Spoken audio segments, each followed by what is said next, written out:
This is actually a great question. Will driving for Uber or Lyft void your car's warranty? What you should know. I really learned a lot from this one.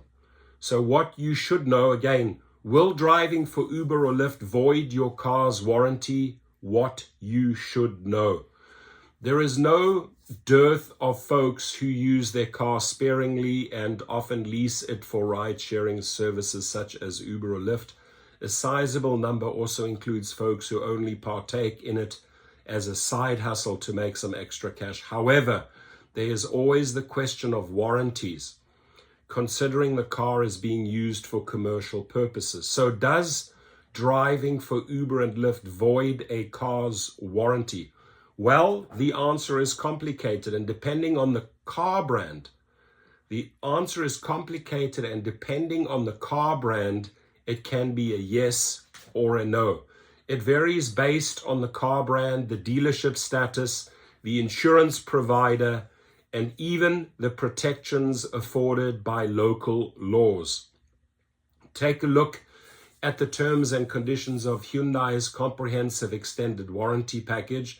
It clearly mentions that the package doesn't cover damage or failure on a vehicle if it originates from transport for hire or persons or goods, taxi service or short or long-term self-drive hire or driving school or any commercial use. So there you have it. Hyundai clearly prohibits the commercial use of its cars.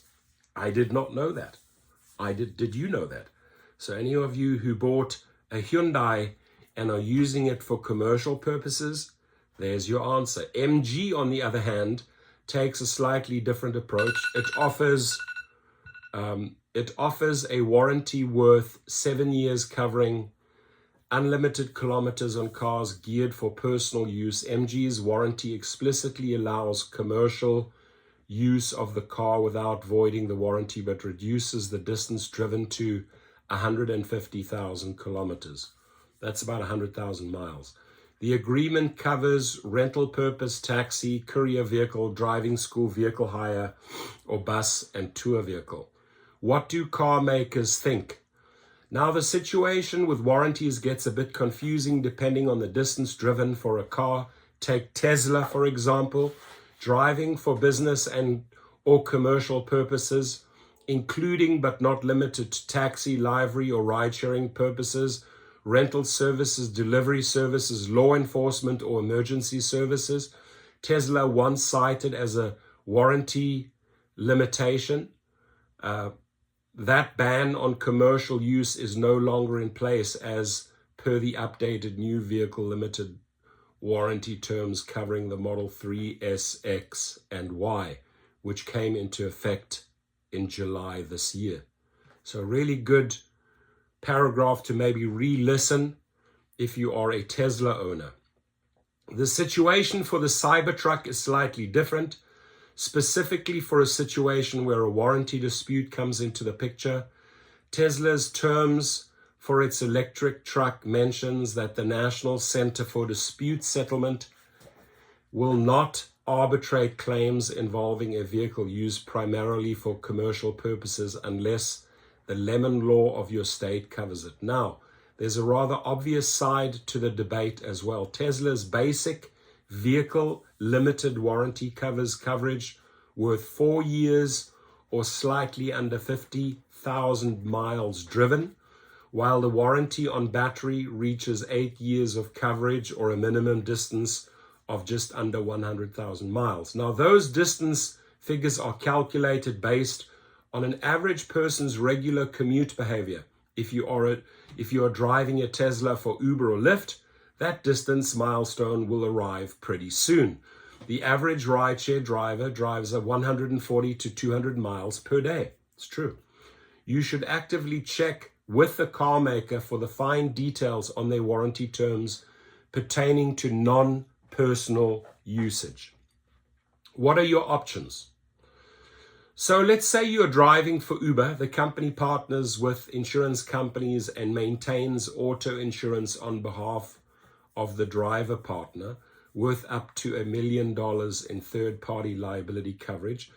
But do keep in mind that the insurance applies based on the driver's duty status.